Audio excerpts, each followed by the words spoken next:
Welcome to chemistry class.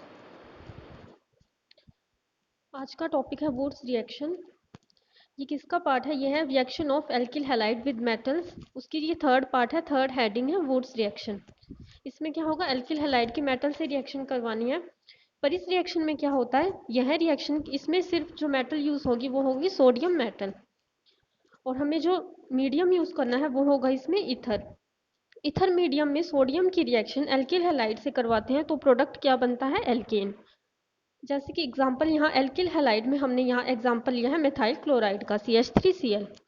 इसकी reaction अगर हम सोडियम मेटल के साथ करवाएं, और यहाँ सोडियम मेटल जो होगा वो हमें 2 अमाउंट में लेना है, यानी कि यहाँ जो दो, अगर हम मोल की बात करें तो वो क्या होगा? CH3Cl CH3Cl। दो मॉलिक्यूल हमें लेने हैं मेथाइल क्लोराइड के, और दो मॉलिक्यूल ही हमें किसके लेने हैं? सोडियम के। अब इनकी अगर हम रिएक्शन करवाते हैं इथर मीडियम में तो यहाँ क्या बनेगा? एथेन, और जो साइड प्रोडक्ट होगा वो बनेगा सोडियम क्लोराइड। जैसे इसमें क्या होता है, देखो जो सोडियम है, हमें पता है कि एल्किल हैलाइड में क्या होगा, इलेक्ट्रोनेगेटिविटी हैलाइड की ज़्यादा होगी, जिसके कारण क्या होगा, क्लोरीन पे यहाँ नेगेटिव चार्ज आएगा। इसमें भी क्या होगा, क्लोरीन पे यहाँ नेगेटिव चार्ज आएगा। सोडियम पे हमें पता है मेटल पे क्या होता है, हमेशा पॉजिटिव चार्ज होता है, जिसके कारण क्या होता है, मेटल जो होती है वो सबसे इजीली इलेक्ट्रॉन डोनेट कर सकती है। अब हमें पता है कि अगर हम किसी में से भी अगर इलेक्ट्रॉन को रिमूव करते हैं तो उस पर हमेशा क्या आता है? Positive charge. तो इसमें क्या होगा, सोडियम पे पॉजिटिव चार्ज के कारण यहाँ क्या है, अगर हम इस रिएक्शन में बात करें तो यहाँ जो दो Na हैं, यानी कि दो सोडियम के मॉलिक्यूल हैं, वो प्लस फॉर्म में है, जिसके कारण क्या होता है, जो क्लोरीन है उस पर नेगेटिव चार्ज के कारण जो NaCl है वो यहाँ से साइड प्रोडक्ट के फॉर्म में रिमूव हो जाता है, और जो हमारे पास प्रोडक्ट बचता है वो बचता है CH3। इसमें क्या होता है, ये कोवेलेंट बॉन्ड से अटैच हो जाते हैं। और हमें पता है कि C2H6 जो फॉर्मूला होता है वो एथेन का होगा, यानी कि जिसमें सिंगल बॉन्ड होगा, जिसे हम किससे रिप्रेजेंट करते हैं, इसके लिए सफिक्स होता है एन। तो इसमें जो दो CH3 के मॉलिक्यूल बने हैं, इनको अगर हम कंबाइन करते हैं तो वो बनता है C2H6, जो किसका फॉर्मूला है? एथेन का। इसी तरह अगर हम देखो बात करते हैं कि मेथाइल की जगह अगर हम सेकंड जो रिएक्शन है उसमें हमने लिया है एथाइल क्लोराइड। इसमें भी क्या होगा, एथाइल क्लोराइड के दो मॉलिक्यूल होंगे, साथ में क्या होगा? Sodium metal. मीडियम यहाँ भी सेम होगा ईथर। इसमें देखो क्या होगा, सेम वही प्रोसेस होगा, जो दो Na+ है वो किसके साथ रिमूव होंगे? दो Cl- के साथ रिमूव होंगे। जो प्रोडक्ट है वो बनेगा CH3 CH2 CH2 CH3। अब हमें पता है कि 4 कार्बन वाले को अगर हम बोलते हैं ब्यूटेन। जो इसमें साइड प्रोडक्ट होगा वो भी क्या होगा? सोडियम क्लोराइड रिमूव होगा। अब इसमें देखो हम एक बात यहाँ नोटिस करने वाली है कि यहाँ ये दोनों रिएक्शन है, उनमें जो हमने लिया है एथाइल क्लोराइड, अगर हम बात करें मेथाइल क्लोराइड और एथाइल क्लोराइड की, यानी कि ये दोनों क्या है? Alkyl chloride. इन दोनों रिएक्शनों में हमने क्या किया है, जो एल्किल क्लोराइड है वो सिमेट्रिक लिया है। सिमेट्रिक का मतलब क्या होगा, देखो जो फर्स्ट एल्किल हैलाइड है उसमें भी CH3Cl है, इसके बाद जो सेकंड एल्किल हैलाइड है उसमें भी CH3Cl है। अगर हम सेकेंड रिएक्शन में बात करें तो उसमें भी देखो एथाइल क्लोराइड है, यानी यहाँ भी CH3CH2 है और यहाँ भी CH3CH2 है।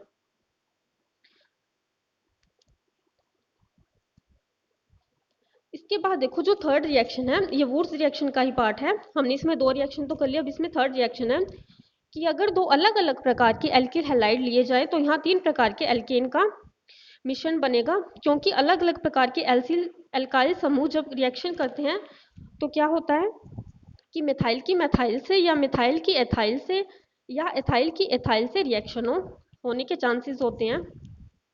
फॉर एग्जाम्पल देखो, अगर हम इस रिएक्शन में क्या होगा, हमें एल्किल हैलाइड है वो सिमेट्रिक न लेकर एसिमेट्रिक लेने हैं। फॉर एग्जाम्पल जैसे एक हम एल्किल हैलाइड लेंगे मेथाइल क्लोराइड CH3Cl, जिसमें क्या होगा, सिर्फ एक कार्बन है। दूसरा हम एग्जाम्पल ले सकते हैं एथाइल क्लोराइड का CH3CH2Cl, इसमें क्या होगा, कार्बन के नंबर कितने हैं? 2। इस तरह से क्या होगा, ये एसिमेट्रिक है। जो हमें मेटल है वो इस रिएक्शन में हमेशा क्या होती है? सोडियम मेटल होती है। इसमें भी सेम वही प्रोसेस होगा, दो Na+ यूज होंगे, जो किसके साथ रिमूव होंगे? दो Cl- के साथ। यहाँ से हम साइड प्रोडक्ट रिमूव कर देते हैं। जो हमारे पास मेन प्रोडक्ट है वो क्या बना है? CH3CH2Cl। ठीक है, ये क्या है? ये थर्ड प्रोडक्ट है, यानी 3 कार्बन वाले को हम क्या बोलते हैं? प्रोपेन। उसके लिए नाम यूज होता है प्रोपेन। अब इसमें देखो हमने रिएक्शन में ये हमने जो अभी तक रिएक्शन किया वो बिल्कुल सिंपल है। यहाँ से क्या किया है, सोडियम क्लोराइड को रिमूव करके जो आपस में एल्केन बचते हैं उन्हें अटैच कर दो। पर जो एसिमेट्रिक एल्केन क्या होते हैं, एल्किल हैलाइड होते हैं, उनमें क्या होता है, देखो जो एल्केन बनती है, सबसे पहले तो हमने बना दी यहाँ प्रोपेन, ठीक है, एक CH3 बचा, CH2 CH3 को आपस में अटैच कर दिया। पर इसमें देखो क्या लिखा हुआ है कि एसिमेट्रिक एल्किल हैलाइड में जो होता है वो ये भी हो सकता है कि जो यहाँ CH3, इसमें क्या होगा, देखो यहाँ CH3 है, वो क्या करेगा, सिर्फ इस CH3 के साथ रिएक्शन करके यहाँ एथेन भी बना सकता है, ठीक है। फर्स्ट प्रोडक्ट तो हमने बात की, फर्स्ट प्रोडक्ट तो क्या बनेगा हमारा, हमेशा बनेगा प्रोपेन, ठीक है। सेकंड प्रोडक्ट इसमें क्या हो सकता है, देखो जो मेथाइल है वो क्या होता है, दूसरे मेथाइल के साथ रिएक्शन करके यहाँ एथेन भी बना सकता है। अब इसमें जो तीसरा प्रोडक्ट बना है वो कैसे बना है, देखो यहाँ कार्बन कितनी है, इस पोजीशन पे क्या है, कार्बन 1 है, यहाँ कितनी कार्बन है, 2 कार्बन है। इससे तो हमने क्या बना लिया कि मिथाइल की मिथाइल से रिएक्शन करके एथेन बना सकते हैं, ठीक है। एथाइल क्लोराइड की रिएक्शन करके मिथाइल क्लोराइड के साथ क्या बना सकते हैं, प्रोपेन बना सकते हैं। पर जो थर्ड प्रोडक्ट बना है वो क्या बना है, ब्यूटेन, यानी CH3 CH2 CH2 Cl। अब इसमें क्या होगा, देखो आप इस बात में कंफ्यूज हो सकते हो कि हमने जो इनमें जो रेजेंट लिए हैं वो क्या लिया है, एक कार्बन वाला यानी मिथाइल क्लोराइड, दूसरा जो लिया है वो लिया है एथाइल क्लोराइड यानी कि 2 कार्बन वाला। अगर हम इन कार्बन को ऐड करते हैं तो आपस में तो ये 3 ही कार्बन है, तो इसमें जो ब्यूटेन है उसमें तो 4 कार्बन है, वो प्रोडक्ट कैसे बना है। तो देखो इसमें क्या हुआ है, हमें पता है कि कोई भी रिएक्शन होती है उसमें अगर हम एक मॉलिक्यूल की बात करते हैं, जैसे कि हमने पहले बात की थी 2 मॉलिक्यूल की, ठीक है, उसमें तो मेंशन था, उससे हमने जो प्रोडक्ट है वो बना लिया कि इसके 2 मॉलिक्यूल है, इस तरह से ये बना है। पर इसमें क्या होता है, देखो यहाँ कोई भी अमाउंट नहीं लिखी हुई है, यानी CH3 Cl है और यहाँ CH3 CH2 Cl है, ठीक है, इनका एक मॉलिक्यूल लिया हुआ है। पर हमें पता है कि जो एक मॉलिक्यूल है, यानी अगर हम इसके नंबर की बात करें तो ये किसके इक्वल होगा, 1 मोल के। हमें पता है कि 1 मॉलिक्यूल जो है उसकी अगर हम बात करते हैं, 1 मॉलिक्यूल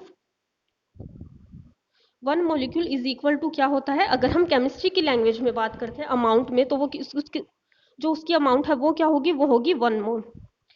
जो 1 मॉलिक्यूल है वो इक्वल होगा 1 मोल के, ठीक है। और हमें पता है कि 1 मोल में जो किसी भी मॉलिक्यूल की अमाउंट है वो क्या होती है, 1 मोल इज इक्वल टू होता है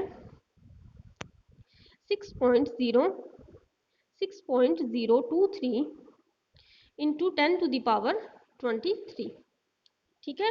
जो 1 मोल है वो होता है हमेशा इक्वल होता है एवोगैड्रो नंबर के, जो कि क्या होता है 6.023 इंटू 10⁻23। यानी कि अगर हम एक मॉलिक्यूल की भी बात करते हैं तो इसमें जो अमाउंट है, अगर हम फॉर एग्जांपल जैसे आपने कोई भी रिएक्शन करवानी है उसमें हमने क्या लिया है, एक मॉलिक्यूल लिया है एथाइल क्लोराइड का, ठीक है। अब इसमें जो इसका एक मॉलिक्यूल होगा वो भी किसके इक्वल होगा, वो होगा 6.023 इंटू 10⁻23, यानी कि इसका एक मॉलिक्यूल भी इतनी जो अमाउंट है इसके इक्वल होता है। तो उसमें क्या है, सिर्फ एक मॉलिक्यूल प्रेजेंट नहीं होगा, उसमें इतने इसके मॉलिक्यूल प्रेजेंट होंगे, इतनी अमाउंट में उसके मॉलिक्यूल प्रेजेंट होंगे। इस तरह से हम कह सकते हैं कि ये प्रोडक्ट बना होगा ब्यूटेन।